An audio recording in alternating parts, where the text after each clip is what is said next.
Hello friends, আজকে তোমাদের সাথে ভেন্ডি বা ঢ্যাঁড়সের আরও একটা রেসিপি শেয়ার করছি। ভেন্ডি পেঁয়াজ পোস্ত। দুপুরের লাঞ্চে হোক কিংবা রাত্রের ডিনারের সাইড ডিশ হিসেবে এই ভেন্ডি পেঁয়াজ পোস্তটা কিন্তু বেশ ভালোই লাগে। রান্নাটাও চটপট হয়ে যায়। আমি প্রথমে ভেন্ডিটা ভালো করে ধুয়ে নিয়েছিলাম, তারপর ভেন্ডিটা দু অর্ধেক করে আমি কেটে নিয়েছি। যেহেতু বড় বড় ভেন্ডি ছিল সেজন্য দু অর্ধেক করে নিয়েছি। আর এই তরকারিটা আমি একটু আলু দিয়ে করব, যেহেতু রাত্রে ডিনারের জন্য বানাচ্ছি। একটু আলু দিয়ে করলে বেশ সবার রুটি দিয়ে খাওয়া হয়ে যাবে। আর পোস্তর তরকারিতে একটু আলু দিলে কিন্তু খেতেও ভালো লাগে, আর আমার বাচ্চারাও ভীষণ পছন্দ করে। আলুটাও এরকম লম্বা লম্বা করে কেটে নিতে হবে, আর দুবার তিনবার ভালো করে জলে ধুয়ে নিতে হবে। আর আমাদের লাগবে পেঁয়াজটা এরকমভাবে লম্বা লম্বা করে কেটে নিতে হবে।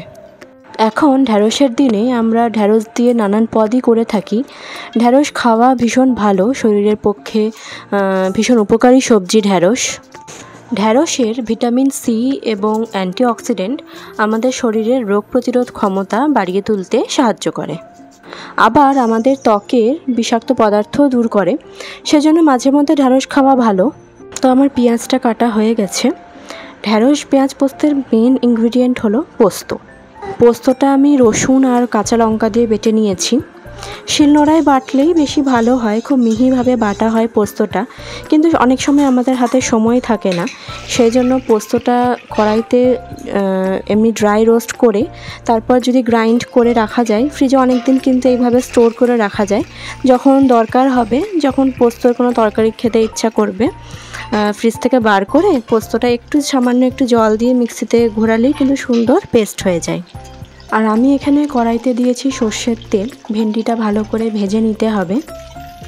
প্রথমে কড়াইতে ভেন্ডিটা দিয়ে একটু ঢাকা দিয়ে দিতে হবে, তাহলে ভেন্ডিটা খুব ছিটে না। এতে ভেন্ডি ভাজাটাও ভালো হয় আর এর পিচ্ছিল ভাবটাও কেটে যায়। আমার ভেন্ডিটা ভালো করে ভাজা হয়ে গেছে। এবার আমি এর মধ্যে দেব পেঁয়াজটাও ভাজতে হবে। পেঁয়াজটা কিন্তু বেরেস্তার মতন খুব লাল করে ভাজবো না, হালকা একটু গোল্ডেন হলেই এটা তুলে নেব। তো এই দেখুন আমাদের এটা ভাজা হয়ে গেছে, হালকা একটু গোল্ডেন কালার হলেই এটা হবে। এবার তেলের মধ্যে দিব কালো জিরে ফোড়ন দিয়ে এর মধ্যে আলুটা দিয়ে একটু ভাজতে হবে। বাড়িতে ছোট বাচ্চা থাকলে আমাদের সব মায়েদেরই চিন্তা হয় যে কী রান্না করব যেটা খুব সহজে হয়ে যায় এবং খেতেও ভালো হয়, কারণ অনেকটা সময় আমাদের ওদেরকেই দিতে হয়, ওদের যত্ন করতে হয়। ঝটপট হয়ে যায় এই রকম আইটেমই আমরা চেষ্টা করি রান্না করার, বিশেষ করে রাত্রে ডিনারের রুটি দিয়ে খাবার জন্য।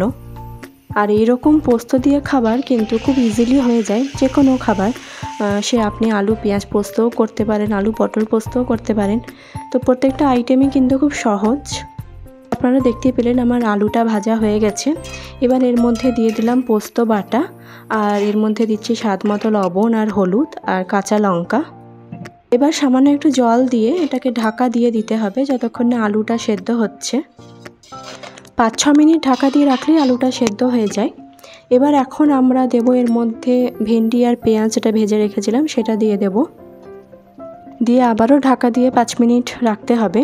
খুব বেশিক্ষণ ঢাকা দিয়ে রাখার দরকার নেই, কারণ ভেন্ডি এমনি নরম থাকে, আর খুব বেশি ঢাকা দিয়ে রাখলে ভেন্ডি একদম গলে যায়। তো এই দেখুন আমাদের ভেন্ডি পেঁয়াজ পোস্ত রেডি। গরম গরম রুটি দিয়ে ভেন্ডি পেঁয়াজ পোস্ত থাকলে আর কিছুই লাগে না। তো খুব সহজ একটা রেসিপি, যেটা দুপুরেও ভাত দিয়ে খাওয়া যায়। শুধু ডাল ভাত আর ভেন্ডি পেঁয়াজ পোস্ত হলেও কিন্তু বেশ তৃপ্তি করে খাওয়া যায়। সবাই বাড়িতে ট্রাই করো। আর ডিনারে তোমাদের কি মেনু পছন্দ সেটাও তোমরা জানিও। আজকের ভিডিও এখানেই শেষ করছি। সবাই ভালো থেকো।